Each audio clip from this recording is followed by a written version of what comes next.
Welcome friends. आज अपन देखने वाले हैं क्लास 11th मैथ्स का चैप्टर नंबर 1 है ना। फर्स्ट क्या है, समुच्चय। इंग्लिश में क्या बोलते हैं, सेट। ठीक है। सो गाइस, समुच्चय तो अपन ने पहले कभी भी नहीं सुना है ना, शायद आपने भी नहीं सुना होगा है ना, मतलब 11th से पहले। ठीक है। और सेट अपन कई बार सुन चुके हैं है ना। हिंदी में इतना विचित्र नाम है और इंग्लिश में इतना अच्छा नाम है ना, सेट। तो सेट अपन कई बार सुन चुके हैं ना, जैसे कोई भी किसी को डायलॉग में भी चिपका देते हैं सेट, तो है ना, एक मारूंगा सेट हो जाएगा, जैसे अब समझ लो है ना। सेट आज तो बिल्कुल सेट हो क्या है। सो गाइस, सेट है ना, मतलब वही समुच्चय ही है। अपन अपन किसकी बात करेंगे, समुच्चय की है ना। हर किसी में सेट अलग अलग, मतलब समुच्चय की परिभाषा अलग होती है, यहाँ पे अलग होगी है ना। यहाँ पे अपन पढ़ने के हिसाब से पढ़ रहे हैं ना, तो अगर उसके हिसाब से देखा जाए ना, तो अपन समुच्चय को क्या बोल सकते हैं ना, तो डेफिनेशन दें अपन है ना, परिभाषा दें। ठीक है, डेफिनेशन दें तो क्या हो जाएगा, तो वस्तुओं के सुपरिभाषित संग्रह है ना। वस्तुओं का क्या चीज़, सुपरिभाषित है ना। अभी बताऊंगा इसकी मीनिंग है ना, ये स्टैंडर्ड इसका डेफिनेशन है, वस्तुओं का सुपरिभाषित संग्रह है ना। संग्रह का मतलब क्या होता है, स्टोर करना है ना, इकट्ठा करना। ठीक है। तो क्या वस्तुओं का सुपरिभाषित मतलब एक अरेंजमेंट है ना, एक क्या व्यवस्था में। ठीक है। एक क्या, एक व्यवस्था के अकॉर्डिंग किसी चीज़ को अगर करते हैं ना, तो वो क्या हो जाएगा, सेट बन जाएगा है ना। ठीक है। जैसे मान लो अपना ही ले लो है ना, कि अपने को 11th की बुक मिली। ठीक है। तो सबका क्या सेट बना हुआ मिला है ना, सबका सेट मिला। ठीक है। अपन बोलते हैं ना जाके कि 11th का सेट दिखाना। ठीक है। सारे बुकों का सेट मिलता है ना, समझ में आ रहा है। तो वैसे ही सेट और भी किसी चीज़ का सेट है ना, मतलब सुपरिभाषित का मतलब वही है ना, बिल्कुल परिभाषित हो एकदम सही तरीके से है ना। मतलब नॉर्मली भाषा यही है, वस्तुओं का सुपरिभाषित संग्रह। तो अपने को यार मैथ में तो अपने को डेफिनेशन से कुछ लेना देना होता नहीं है ना, बस इतना पता होना चाहिए कि सेट होता क्या है। ठीक है। तो ये अपने को पता चल गया है ना। अब इसके कुछ इंपॉर्टेंट पॉइंट्स वगैरह देखते हैं ना। जैसे अब सेट तो पता चल गया, अपन कह रहे हैं ना, अब इसे लिखें कैसे है ना, लिखें कैसे, ये भी अपने पास चुनौती है एक। ठीक है। ठीक है। तो अब इसके अंदर क्या क्या चीज़ आ सकती है। ठीक है। समुच्चय है ना, समुच्चय तो सुपरिभाषित संग्रह है ना। तो संग्रह किसका कर सकते हैं अपन है ना, तो संग्रह किसका करेंगे बताओ, या तो वस्तु का करेंगे है ना, या फिर कुछ भी मान लो, कोई सदस्य वगैरह के अरेंजमेंट हो जाए है ना, संग्रह स्टोर करना है ना, या तो कोई अवयव वगैरह हो गया है ना। अवयव क्या होता है ये तो आपको पता होगा ही यार, अवयव भी वही सदस्य का ही है, एक तरीके से पर्यायवाची है। ठीक है। तो इन्हीं सब का नॉर्मली अपन स्टोर करते हैं, संग्रह करते हैं ना, मतलब यही चीज़ होती है। और तो क्या कर सकते हैं ना, कोई जानवर वगैरह हो गए, उनको लिखते समय तो यही होगा, वो सदस्य में ही आ जाएंगे। ठीक है। तो नॉर्मल डेफिनेशन तो क्या होगी, वस्तुओं का सुपरिभाषित संग्रह है ना, और उन वस्तुओं का ही है ना। तो और वही बता दिया, संग्रह किस किसका कर सकते हैं, वस्तु हो सकता है, कोई सदस्य हो सकता है, कोई अवयव हो सकता है। ठीक है ना। अब समुच्चय को लिखते कैसे है ना, तो रिप्रेजेंटेशन बोल लो यार। अब है ना 11th में आ गए हो है ना, तो यार कोशिश करना कि ये जो मतलब, अब अपनी जो साइंस मैथ है ना, साइंस भी ले लो है ना। तो साइंस में अपने पास क्या है, फिजिक्स है ना, और क्या है, केमिस्ट्री है, यही है। किसी किसी के पास क्या होगी, बायो भी होगी है ना। कई पीसीएम भी ले लेते हैं ना। तो ये प्लस मैथ्स। ठीक है। कोशिश करना इसके अधिकतर वर्ड क्या करने हैं, अपने को इंग्लिश में ही समझने की कोशिश करनी है ना, क्योंकि हिंदी में इसका स्कोप आगे उतना नहीं है ना। और अपने को इंग्लिश में आसानी से समझ में भी आ जाता है ना, मैं आपको आसानी से समझा भी दूंगा। ठीक है।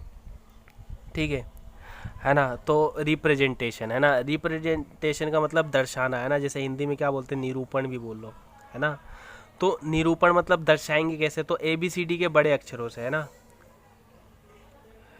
ए बी सी डी के मतलब यही बड़े अक्षरों से। ठीक है। दिखता है कैसे, अभी सब पे जाएंगे ना, तो बड़े अक्षरों से है ना, मतलब कोई सेट है तो ए हो जाएगा है ना, ए कोई समुच्चय ऐसा मान लो है ना, बी कोई समुच्चय। अभी गाइज अभी समझ में नहीं आ रहा होगा, लेकिन यार देखो, आप इसको लास्ट तक देखो एक बार है ना, फिर बोलना है। समझ में नहीं आया तो थोड़ा बहुत समझ में आएगा, फिर एक बार और देखना, धीरे धीरे करके समझ में आ जाएगा। 2-4 वीडियो अपन बनाएंगे ना इसके ऊपर, तो धीरे धीरे सब समझ में आने लगेगा, है ना। ये तो क्या हो जाएंगे, ये सेट हो जाएगा, है ना। अपन ने पढ़ लिया सेट की परिभाषा वगैरह, है ना। तो इससे दर्शाते हैं, ठीक है। दर्शाएंगे किससे, ABCD इन सब से, है ना, A to Z, है ना, A to Z इनमें से किसी एक से दर्शाएंगे, ठीक है ना। या फिर कुछ और भी कर सकते हैं। अब इनके अवयव, है ना, अवयव क्या होता है, जो उसके अंदर, है ना, अवयव, है ना, वस्तु सदस्य अवयव, जिसका स्टोर कर रहे हैं, जिसका संग्रह कर रहे हैं ना, तो वो क्या हो जाएगा, अवयव हो जाएगा, है ना, अवयव हो जाएगा। तो उसे क्या, या तो छोटे ABCD वगैरह से दर्शा देंगे, है ना, या फिर संख्या वगैरह, है ना, ठीक है। अभी एग्जाम्पल लेंगे, सब समझ में आ जाएगा, ठीक है। तो इतनी सी चीज़ तो आई समझ में, हाँ, 1 मिनट, ठीक है ना। तो अवयव क्या होंगे, है ना, स्मॉल लेटर से उसको दर्शाएंगे, ठीक है। इसके बाद, है ना, समुच्चय में एक सारणी का उपयोग किया जाता है ना, एक ब्रैकेट का उपयोग किया जाता है ना, ब्रैकेट को क्या बोलते हैं यार हिंदी में, देख लो, ब्रैकेट ही है ना, मान लो। तो ब्रैकेट कौन सा होगा, ये वाला ब्रैकेट, ऐसा कुछ, है ना, ऐसा, मतलब ऐसा, ठीक है। इसके अंदर अपने को लिखनी होंगी संख्या, है ना, तो उस संख्या को क्या बोलेंगे अपन, अवयव। इसके अंदर जो आएंगे उनको क्या बोलेंगे अपन, अवयव, ठीक है। और इस ब्रैकेट को क्या बोलते हैं, हाँ, कोष्टक बोलते हैं, ठीक है, याद आ गया, है ना, कोष्टक। तो इस ब्रैकेट को क्या बोलते हैं, मझिला कोष्टक, मझिला या मझिला, जो भी, है ना। इंग्लिश में क्या बोलते हैं, मिडिल ब्रैकेट, है ना, मिडिल ब्रैकेट, ठीक है। अब इसके अंदर आते हैं, जैसे अब अपन एक क्वेश्चन ले, ठीक है, मान लो क्वेश्चन ले रहे हैं एग्जाम्पल के तौर पे, ठीक है। एक क्वेश्चन है, क्या ले बताओ, तो ये लेते हैं ना, 32 को विभाजित करने वाली, अभी देखना आइडिया लग जाएगा, 32 को विभाजित करने वाली सभी प्राकृत संख्याओं का समुच्चय ज्ञात कीजिए, ठीक है। गाइस, डरने वाली बात नहीं है यार, अपन पहली बार पढ़ रहे हो तो उतना कहाँ से समझ में आएगा, ठीक है। 32 को विभाजित करने वाली सभी प्राकृत संख्याओं का समुच्चय ज्ञात कीजिए, ठीक है। अब देखो, कुछ भी नहीं करना है इसमें, सारी चीज़ें मैं बताऊंगा आपको, ठीक है। डरने वाली बात नहीं है, कुछ भी नहीं है ना, बी सिंपल यार। तो 32 को विभाजित करने वाली सभी प्राकृत संख्याएं अपने को निकालनी है, ठीक है। तो विभाजित करने वाली सभी संख्याएं, सभी प्राकृत संख्याएं मतलब पॉजिटिव वाली, है ना। प्राकृत संख्या कहाँ से होती है, 1 से लेकर अनंत तक, ठीक है। तो इनमें, है ना, 32 से विभाजित करने वाली मतलब वो संख्या है जिसमें 32 का डिवाइड पूरा जाता हो, है ना। 32 का डिवाइड पूरा जाता हो, तो कौन सा हो जाएगा, एक तो 1 हो जाएगा, 2 का भी जाता है, फिर 3 2 5 हो जाता है, 3 का नहीं जाएगा, 4 का जाएगा, फिर 6 का भी नहीं जाएगा, और 8 का जाएगा। फिर इसके बाद जाएगा 16 का, फिर जाएगा 32 का। तो ये हो गई संख्या, है ना। तो अवयव तो ये आ गए, है ना, अवयव क्या आ गए, ये आ गए, ठीक है। अब इनको रिप्रेजेंट करना है ना, तो इसको किसी भी बड़े ABCD के बड़े अक्षर से, तो मान लो A से दर्शा रहा हूँ मैं ना, A बराबर क्या हो जाएगा, और मिडिल ब्रैकेट, है ना, तो इसके अंदर आ जाएगी संख्या, क्या हो जाएगा, 1 2 4 8 16 32, ठीक है। ये अपन ने इसको दर्शा दिया, इसका जो आंसर था बस इतना सा ही है, देख लो, इतना सा ही है, कुछ भी नहीं करना था, है ना, बस इतना सा ही है। सो गाइस, समझ में आया होगा, है ना, ठीक है। सेट ऐसे ही बनेगा, ठीक है। तो अब ये है एक प्रॉपर सेट, है ना, इसी को बोल रहे हैं अपन क्या, समुच्चय, है ना, समुच्चय, ठीक है। किसको, इसको बोल रहे हैं ना कि सेट ए है जिसके अवयव क्या है, 1 2 4 8 16 32, है ना। नॉर्मली अपन क्या बोल सकते हैं कि 32 को विभाजित करने वाली संख्या है, ठीक है। अब कुछ और टर्म होती है इनसे जुड़ी हुई, है ना, वो देखते हैं, ठीक है। कुछ और टर्म होती है वो देखते हैं। तो अवयव है ना, तो इनको कैसे दर्शाते हैं ना, मान लो अवयव है, ठीक है। तो अगर इस सेट के अंदर अवयव है, मान लो अपन को अलग से दिखाना है कि ये इनको अंदर वाली चीज़ों को क्या बोल रहे हैं अपन, अवयव बोल रहे हैं, ठीक है। ये क्या है, सेट है ना। अब सदस्य की बात करेंगे ना, तो ए के सदस्य हैं ये सारे के सारे, ठीक है। अब इनको दर्शाने के लिए ना एक ये वाला चिन्ह प्रयोग किया जाता है, ठीक है, ठीक है, ऐसे, है ना।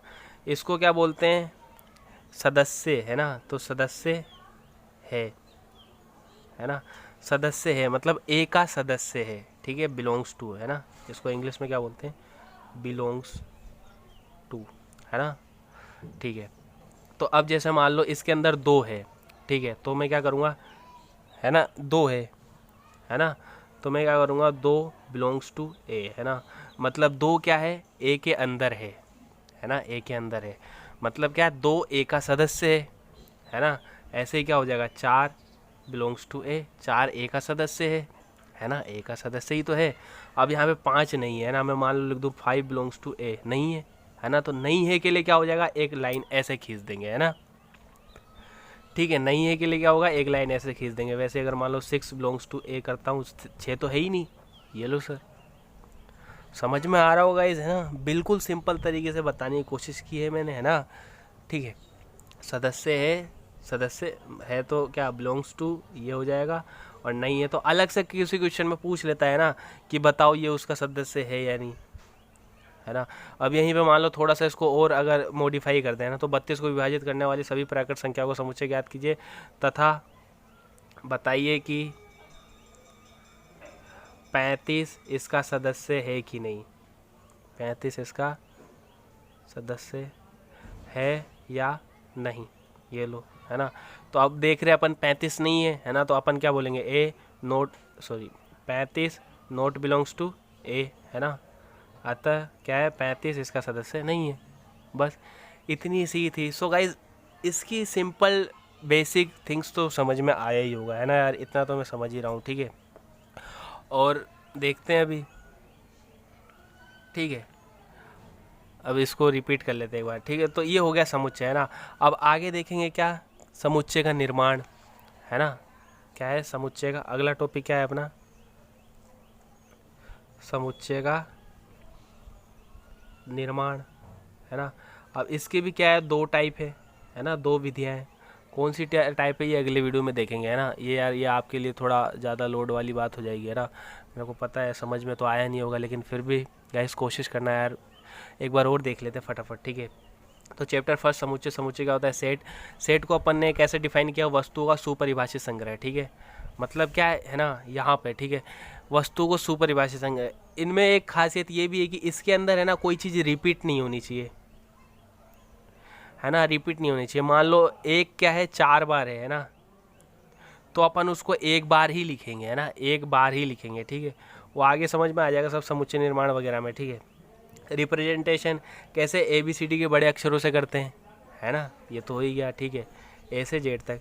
अवयव, है ना, अगर मान लो संख्या नहीं है तो छोटे ABCD वाले अक्षरों से करते हैं, ठीक है।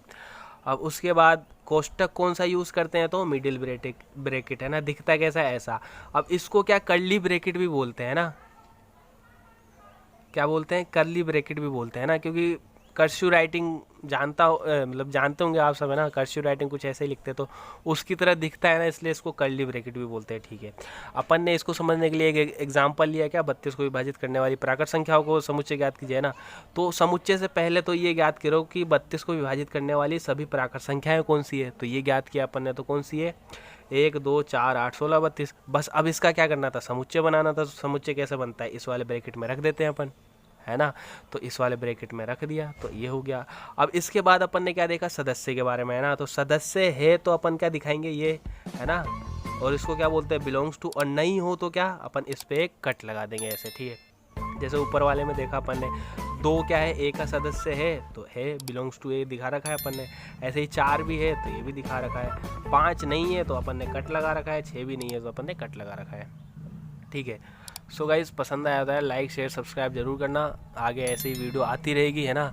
कोशिश करूँगा मैं मैथ्स के अलावा फिजिक्स केमिस्ट्री की भी वीडियो आती रहे, ठीक है। धन्यवाद गाइज़, मिलते हैं अगले लेक्चर में।